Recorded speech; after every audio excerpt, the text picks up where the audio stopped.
સુરતમાં મહાપાલિકાના સફાઈ કર્મચારીની કરતૂત નકલી એનઓસી આપીને બેંકમાંથી લીધી 10 લાખની લોન.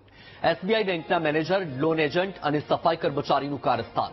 બેંકમાં ઓડિટ આવતા ફૂટ્યો સફાઈ કર્મચારીનો ભાંડો. બેંક ફરિયાદ નોંધાવતા અઠવાલાઇન્સ પોલીસે 4 શખ્સોની ધરપકડ કરી છે. બેંક મેનેજર કૃષ્ણા કુમાર ઝા, સફાઈ કર્મચારી બળવંત સોલંકીની ધરપકડ કરાઈ. લોન એજન્ટ નિલેશ ગોહિલ અને અંકિત ચૌધરીની પણ ધરપકડ કરાઈ.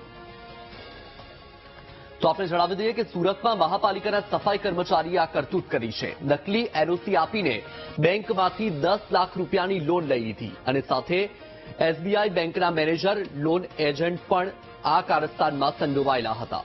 બેંકમાં ઓડિટ આવતા જ આ સફાઈ કર્મચારીનો આખો ખેલ ખુલ્લો પડી ગયો અને આ ભાંડો ફૂટ્યો. બેંકે ફરિયાદ નોંધાવતા જ અઠવાલાઇન્સ પોલીસે કાર્યવાહી કરી અને આ કાર્યવાહી અંતર્ગત 4 શખ્સોની ધરપકડ કરવામાં આવી. વધુ માહિતી મેળવીએ સંવાદદાતા નિર્મલ પાસેથી. નિર્મલ, ખોટું એનઓસી આપીને 10 લાખ રૂપિયાની લોન લઈ લેવામાં આવી હતી. આખો આ મામલો શું છે, શું માહિતી? આજે સુરત મહાનગરપાલિકાના જે સફાઈ કામદારો છે તેઓનું કરપ્શન સામે આવ્યું છે.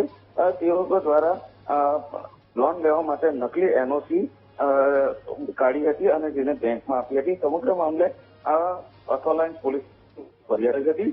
મહત્વનું છે કે આ બેંકના જે મેનેજર છે તે પણ આ બાબતે સામેલ થયા છે, કારણ કે એસબીઆઈ મેનેજરને પણ આ લોન એનઓસી નકલી છે તે જાણ હોવા છતાં પણ લોન આપી હતી, જે કારણે પોલીસે ગુનો નોંધ્યો હતો અને આ જે બેંક છે તેની પર ધરપકડ કરવામાં આવી છે. સાથે જ આ બનાવમાં બળવંત સોલંકી, નિલેશ ગોહિલ અને અંકિત ચૌધરી, કૃષ્ણકુમાર ઝાની પણ પોલીસે ધરપકડ કરી વધુ તપાસ હાથ ધરી છે. બિલકુલ, નિર્મલ, માહિતી બદલ આભાર.